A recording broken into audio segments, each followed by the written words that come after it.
Hi, this is Felipe Osario, and welcome to Second Earth Alternative. Wow, okay, we have such a unique episode today. I'm really excited. It's new information. It's basically in a concept that struck me, a pattern is maybe a better word. It was something that I think that when I revealed this to you guys, that you guys are gonna see that it's like earth shattering. Like it's one of those things that's like seeing the Matrix suddenly, as if your entire existential existence comes to question, and you start asking some very, very profound, deep questions that make you rethink everything you think you know. So, what am I talking about? I'm talking about human exploration. I didn't search for this episode. I wasn't looking for this topic. This topic came to me. As I was researching, I suddenly noticed something that I never knew before, but it was regarding how when humans explore and think about in every form of exploration, whether it's through oceans or whether it's through space or whether it's to the coldest frontier, to go and explore these areas that we've never explored, to go where no man has gone before, so to speak. It seems that when that happens, we are being watched. It goes back to the term that watchers, as if there's just some ancient, antiquated type of extraterrestrial intelligence that has always been keeping an eye in humanity since the very beginning. So what do I mean by the idea that we're being watched by watchers? Well, maybe I should just show you guys first. Let's look at the monitor right over here. Check this out. Buzz Aldrin was in the Apollo 11 mission, which was the first mission to have ever gone to the moon. So for the first time, when humans decided to explore to the moon, what did Buzz Aldrin encounter? Well, according to this Business Insider article, it says here he touched on a sensitive topic. His apparent admission that he and other astronauts had seen a UFO during the Apollo 11 mission. In an interview on the Science Channel in 2005, Apollo astronaut Buzz Aldrin said that the crew of the famous Apollo 11 mission had seen a UFO on their way to the moon. His story was supported on the program by senior Apollo 11 scientist, Dr. David Baker. So the first time that humans ever decided to go to the moon, there was a UFO that was apparently watching Buzz Aldrin in the Apollo 11 mission.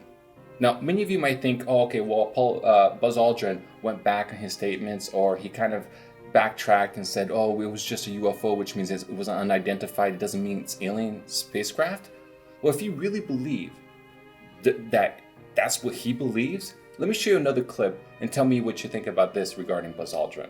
For America to make such gross expenditures again for human habitation on the moon, we can help, we can join with, together we can explore the moon and develop the moon. We should go boldly where man has not gone before. Fly by the comets, visit asteroids, visit the moon of Mars. There's a monolith there, a very unusual structure on this little potato-shaped object that goes around Mars once in 7 hours. When people find out about that, they're going to say, who put that there? Who put that there? Okay, so what's up with the monolith? Because why would you bring that up?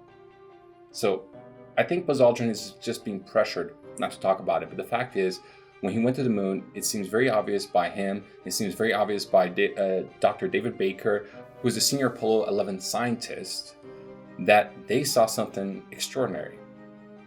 Moving on. Christopher Columbus. When Christopher Columbus first explored North America, just days prior to landing in our continent, after going months and months of this historic expedition, he encountered what, as Wikipedia says, the 1942 light sighting. The 1942 light sighting was a sighting of unknown lights during the first voyage of Christopher Columbus on October 11, 1492. Columbus described the light as a small wax candle that rose and lifted up, which to some or to few seemed to be an indication of land. Now, his son, Ferdinand, also categorized as a candle light that went up and down. So whatever light source that Christopher Columbus saw days before, encountering land, it was going up and down. So the first time we go to the moon, there's a UFO chasing us. The first time that man ever decided to get its ass out of Europe and go to North America, there is a light following them days before they reach land. So beyond space, beyond discovering other nations, there's also discovering the deepest reaches of the oceans. Jacques Picard, the a Swiss engineer, oceanographer, who essentially created the first vessel that went down into the Mariana Trench in the early 60s, well, Jacques Picard seems as if he had encountered something absolutely extraordinary halfway down to the deepest ocean, to the deepest part of the oceans. Now, according to Fox News, it says here, about halfway into the abyss, a researcher makes a terrible record in the illuminatory, seeing a large disc-shaped object that accompanies the bathyscaphe, a subject accurately studying us. So, according to the logbooks, which was only declassified later, of Jacques Picard and his crewmen, halfway down into the Mariana Trench, they saw an object, and it said, well, at least it's saying here, the object has a clear outline and the error could not be.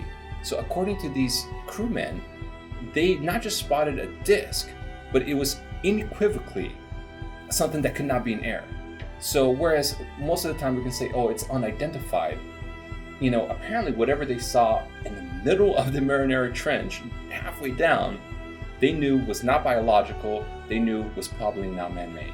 I was like, wow, okay, so when we go to space, we see UFOs. When we explore new lands, we see UFOs. When we go to the bottom of the deepest part of the oceans, we're seeing USOs.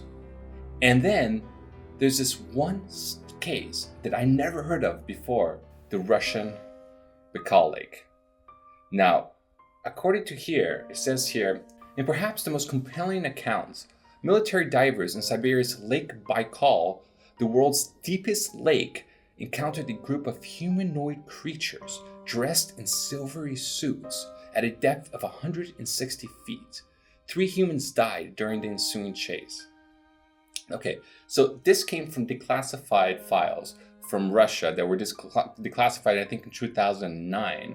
And I think 50% of all the UFO cases that they had were actually water related. So it's either coming from oceans. And I think 15% of all the cases came from this lake itself. Now, why is this lake so important? Well, according to Wikipedia, Lake Baikal has the largest surface area of any freshwater lake in Asia. It is the deepest lake in the world at 5,387 feet. Baikal's age is estimated at 25 million years, making it the most ancient lake in geological history. So once again, if you were to explore the deepest lake that in all of Earth, it's another form of human exploration. Here we go again. Here we're going into the deepest lake ever that we have in this entire planet. And once again, we're encountering some kind of intelligence that at least in this case, definitely doesn't want us there. What made me like blood just go down my veins is when I realized, and in this, I swear to God, I had no idea. I just knew that there was a local tribe there. And I decided to look up the local tribe, and I typed the legends of the Buryats from the Baikal region. And sure enough, in their mythology, they have a water dragon.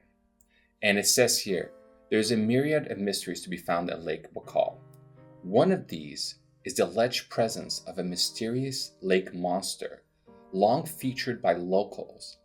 The native Buryat people of the region called the creature Luzdukan.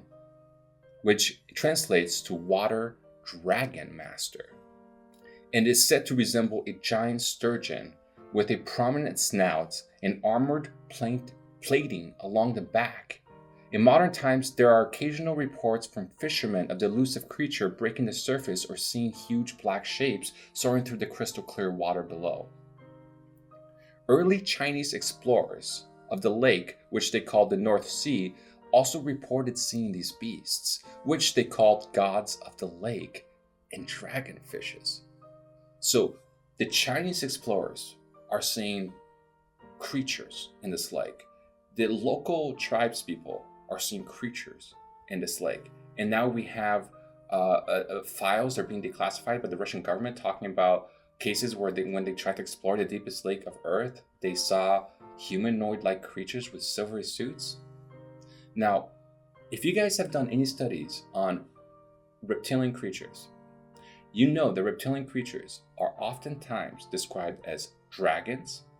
Oftentimes they have armored plates on their back. And in some accounts, people have described a silvery suits. Just saying. What seems to be happening is that we're continually encountering these higher intelligences that are watching us. I mean, if you remember the Russian cosmonaut Yuri Gagarin, well, he was the first man to reach space. So whereas Buzz Aldrin might have seen UFOs on the Apollo 11 mission, Yuri, when he became the first man to actually go in orbit around the Earth, well, according to this YouTube video, it appears that he also encountered a UFO. Take a look.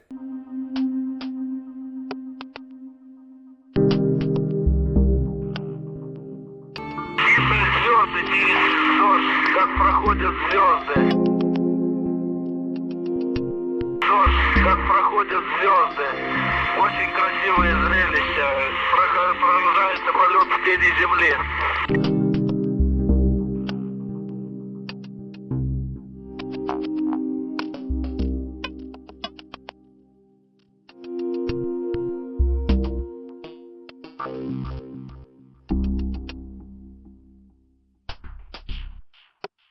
So you see, from the first adventures into space, to the adventures to the deepest oceans, into the deepest freshwater bodies, and even to Antarctica, which we haven't even talked, the coldest frontier, where there are probably, in my opinion, more UFO sightings per resident than any other location in the world, because very few people actually get a chance to go to Antarctica.